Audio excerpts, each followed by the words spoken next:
എല്ലാ കൂട്ടുകാർക്കും കൂൾ ഷാർസ് കിച്ചൻ്റെ പുതിയൊരു വീഡിയോയിലേക്ക് സ്വാഗതം. പണ്ട് കാലങ്ങളിലൊക്കെ മിക്ക വീടുകളിലും ഉണ്ടാക്കിയിരുന്ന ഒട്ടും തന്നെ മായം ചേർക്കാത്തൊരു എണ്ണ പലഹാരത്തിൻ്റെ റെസിപ്പി ആയിട്ടാണ് ഇന്നത്തെ വീഡിയോ. അപ്പോൾ എല്ലാ കൂട്ടുകാരും വീഡിയോ മുഴുവനായിട്ടും കാണാം. അപ്പം ഇന്ന് ഞാൻ വന്നിട്ടുള്ളത് ചേമ്പപ്പത്തിൻ്റെ റെസിപ്പി ആയിട്ടാണ്. ചില ആളുകളൊക്കെ അത് കഴിച്ചിട്ടുണ്ടാവാം. അപ്പോൾ ഇതുവരെ അറിയാത്തവർക്ക് വേണ്ടിയിട്ടാണ് ഈ റെസിപ്പി പരിചയപ്പെടുത്തുന്നത്. അപ്പോൾ ഈ ഒരു ചേമ്പപ്പം തയ്യാറാക്കുന്നത് അരിപ്പൊടി വെച്ചിട്ടാണ്. നമ്മൾ സാധാ പത്തിരിക്കൊക്കെ ഉപയോഗിക്കുന്ന അരിപ്പൊടി തന്നെയാണ് ഇതിനെടുത്തിട്ടുള്ളത്. ഞാനിപ്പോൾ ഒരു ബൗളിലേക്ക് 1 കപ്പ് അരിപ്പൊടിയാണ് ഇട്ട് കൊടുത്തിട്ടുള്ളത്. ഇനി ഇതിലേക്ക് ഒരു കോഴിമുട്ട കൂടെ പൊട്ടിച്ചൊഴിച്ച് കൊടുക്കുന്നുണ്ട്. ഇത് നന്നായിട്ട് സോഫ്റ്റ് ആവാനും അതുപോലെ പൊങ്ങി വരാനും വേണ്ടിയിട്ടാണ് ഇത് ചേർത്ത് കൊടുക്കുന്നത്. അപ്പോൾ ഈ ഒരു മുട്ടയുടെ രുചി ഇഷ്ടമില്ലാത്തവർക്ക് ഇതിന് പകരം കുറച്ച് മൈദപ്പൊടി ചേർത്ത് കൊടുക്കുക. അതുപോലെ കുറച്ച് ബേക്കിംഗ് സോഡ കൂടെ ആഡ് ചെയ്ത് കൊടുത്താൽ മതി. ഇതിലേക്ക് ആവശ്യമായിട്ടുള്ള ഒരല്പം ഉപ്പ് കൂടെ ചേർത്ത് കൊടുത്തിട്ടുണ്ട്. അതുപോലെ 1 ടേബിൾ സ്പൂൺ പഞ്ചസാര കൂടെ ചേർത്ത് കൊടുത്തിട്ടുണ്ട്. നിങ്ങൾക്ക് കൂടുതൽ മധുരം വേണമെന്നുണ്ടെങ്കിൽ കുറച്ചുകൂടെ ആഡ് ചെയ്ത് കൊടുക്കുക. ഞാനിപ്പോൾ കുറഞ്ഞ മധുരത്തിലാണ് ഇത് തയ്യാറാക്കുന്നത്. ഇനി 2 ഏലക്ക ചതച്ചത് കൂടെ ഇതിലേക്ക് ചേർത്ത് കൊടുക്കുകയാണ്. ഇനി നമ്മൾ ഈ ഒരു മാവ് കുഴച്ചെടുക്കുന്നത് തേങ്ങാപ്പാലിലാണ്. ഞാനിപ്പോൾ 1 കപ്പ് തേങ്ങാപ്പാൽ എടുത്തിട്ടുണ്ട്. അപ്പോൾ ഈ ഒരു ചേമ്പപ്പം തയ്യാറാക്കുമ്പോൾ ഇതിലേക്ക് ബേക്കിംഗ് സോഡ ചേർത്ത് കൊടുക്കാറുണ്ട്, നന്നായി പൊങ്ങി വരാൻ വേണ്ടിയിട്ട്. ഞാനിപ്പോൾ ഇതിലേക്ക് ഒട്ടും തന്നെ ചേർത്ത് കൊടുക്കണില്ല. അതിന് പകരമായിട്ട് ഈ ഒരു തേങ്ങാപ്പാൽ ചെറുതായിട്ടൊന്ന് ചൂടാക്കി എടുക്കുന്നുണ്ട്. അതിന് ശേഷമാണ് ഇതിലേക്ക് ഒഴിച്ച് കൊടുത്തിട്ട് കുഴച്ചെടുക്കുന്നത്. ഇങ്ങനെ ചെയ്തെടുത്താൽ നല്ല രീതിയിൽ തന്നെ ചേമ്പപ്പം പൊങ്ങി കിട്ടും. അതുകൊണ്ട് തന്നെ നമുക്ക് ബേക്കിംഗ് സോഡ ചേർത്ത് കൊടുക്കേണ്ട ആവശ്യമില്ല. അപ്പോൾ അത് ചെറുതായിട്ട് തന്നെ ഒന്ന് ചൂടാക്കി എടുത്തിട്ടുണ്ട്. ഇതെല്ലാം ഒരു സ്പൂണ് വെച്ചിട്ട് നന്നായിട്ട് തന്നെ മിക്സ് ചെയ്തെടുക്കുക.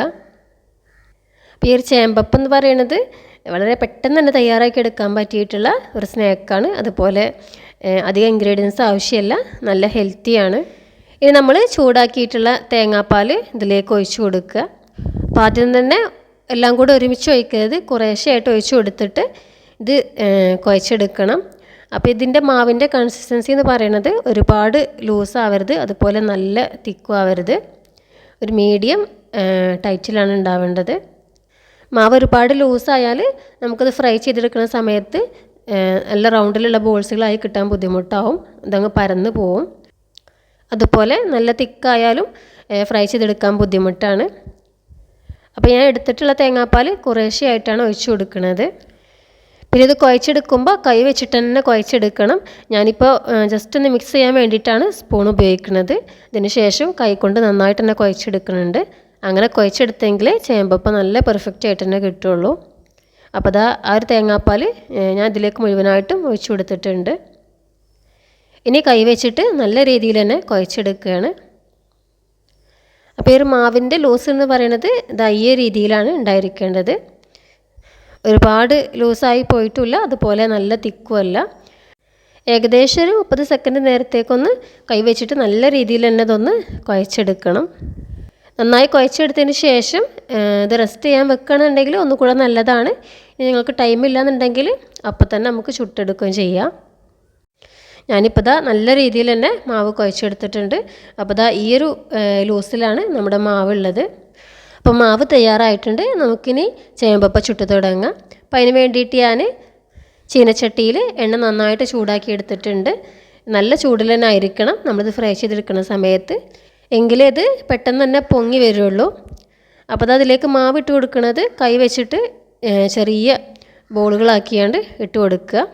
ശേഷം ഒന്നുണ്ട് വലിച്ചെടുക്കണം. അപ്പോൾ ഇതിനൊരു വാല് പോലെ ആ ഒരു ഷേപ്പ് കിട്ടും. അപ്പോൾ അങ്ങനെ ചെയ്തെടുക്കുമ്പോഴാണ് ചേമ്പപ്പത്തിൻ്റെ കറക്റ്റ് ആ ഒരു ഷേപ്പ് നമുക്ക് കിട്ടുക. അപ്പോൾ നിങ്ങൾക്ക് വേണമെങ്കിൽ സ്പൂൺ വെച്ചിട്ടും ഇതിലേക്ക് ഇട്ട് കൊടുക്കുക. പക്ഷേ കൈ വെച്ചിട്ട് ചെയ്തെടുക്കുമ്പോഴാണ് കറക്റ്റ് ആ ഒരു ഷേപ്പിൽ തന്നെ ചെയ്തെടുക്കാൻ കഴിയുന്നത്. അപ്പോൾ അത് എണ്ണയിലേക്ക് ഇട്ട് കൊടുത്ത ഉടനെ തന്നെ ഇത് പൊങ്ങി വന്നിട്ടുണ്ട്. ഇനി ഇത് തിരിച്ച് മറിച്ചൊക്കെ ഇട്ട് കൊടുത്തിട്ട് ഗോൾഡൻ കളർ ആവണ വരെ ഫ്രൈ ചെയ്തെടുക്കുകയാണ്. വളരെ പെട്ടെന്ന് തന്നെ റെഡിയായി കിട്ടും. നമ്മൾ ബേക്കിംഗ് സോഡ ചേർത്ത് കൊടുക്കേണ്ട ആവശ്യമൊന്നുമില്ല. ഇങ്ങനെ തന്നെ ചെയ്തെടുക്കുകയാണെന്നുണ്ടെങ്കിൽ നല്ല രീതിയിൽ തന്നെ അത് പൊങ്ങി കിട്ടും. പിന്നെ നമ്മൾ ഫ്രൈ ചെയ്തെടുക്കുമ്പോൾ ഒരു സമയം തന്നെ ഒരുപാടങ്ങ് ഇട്ട് കൊടുക്കരുത്, അങ്ങനെ ആകുമ്പോൾ അത് പൊങ്ങി കിട്ടാൻ പ്രയാസമാവും. ഇപ്പോൾ അത് ഏകദേശം കളറ് മാറി തുടങ്ങിയിട്ടുണ്ട്. ഇനി നമുക്ക് എണ്ണയിൽ നിന്നും കോരി മാറ്റാം. അപ്പോൾ അതിൻ്റെ പുറം ഭാഗം നല്ല ക്രിസ്പി ആയിരിക്കും, ഉൾഭാഗം പഞ്ഞി പോലെ നല്ല സോഫ്റ്റുമാണ്. അപ്പോൾ ആദ്യത്തെ ബാച്ച് ചേമ്പപ്പം റെഡി ആയിട്ടുണ്ട്. ഇനി ബാക്കിയുള്ള മാവ് നമുക്ക് ഇതുപോലെ തന്നെ ഫ്രൈ ചെയ്തെടുക്കാം.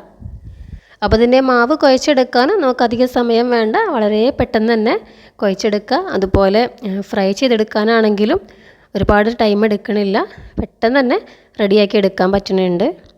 അപ്പോൾ ഞാൻ ബാക്കിയുള്ള മാവും ഇതുപോലെ ചുട്ടെടുത്തിട്ടുണ്ട്. ഇപ്പോൾ ദാ നമ്മുടെ ടേസ്റ്റിയും അതുപോലെ നല്ല ഹെൽത്തി ആയിട്ടുള്ള ചേമ്പപ്പം റെഡി ആയിട്ടുണ്ട്. പുറം ഭാഗം നല്ല ക്രിസ്പിയും അതുപോലെ ഉൾഭാഗം നല്ല സോഫ്റ്റ് ആയിട്ടുള്ള നമ്മുടെ നല്ല ടേസ്റ്റി ആയിട്ടുള്ള ചേമ്പപ്പാണിത്. അപ്പോൾ എല്ലാ വീടുകളിലും അരിപ്പൊടി ഇല്ലാതിരിക്കില്ല. അപ്പോൾ എല്ലാവരും മസ്റ്റായിട്ടൊന്ന് ട്രൈ ചെയ്ത് നോക്കണം, അത്രക്കും ടേസ്റ്റാണ്. കുട്ടികൾക്കൊക്കെ ഉണ്ടാക്കി കൊടുക്കാൻ പറ്റിയിട്ടുള്ള നല്ലൊരു ഹെൽത്തി സ്നാക്ക് കൂടിയാണിത്. പിന്നെ ഇതിൻ്റെ പേര് കേൾക്കുമ്പോൾ എല്ലാവർക്കും ഒരു സംശയം ഉണ്ടാവും, നമ്മളിപ്പോൾ ഇതിലേക്ക് ചേമ്പൊന്നും ആഡ് ചെയ്ത് കൊടുത്തിട്ടില്ല, പിന്നെ എങ്ങനെയാണ് ഈ ചേമ്പപ്പം എന്നുള്ള പേര് വന്നതെന്ന്. അപ്പോൾ അതെന്താണെന്ന് വെച്ചാൽ ഇതിൻ്റെ ആ ഒരു ഷേപ്പ് നമ്മുടെ ചേമ്പ് വിത്തിൻ്റെ ആ ഒരു ഷേപ്പിലാണ് ഇരിക്കുന്നത്, അതുകൊണ്ടാണ് ഇതിനാ ഒരു പേര് വന്നത്.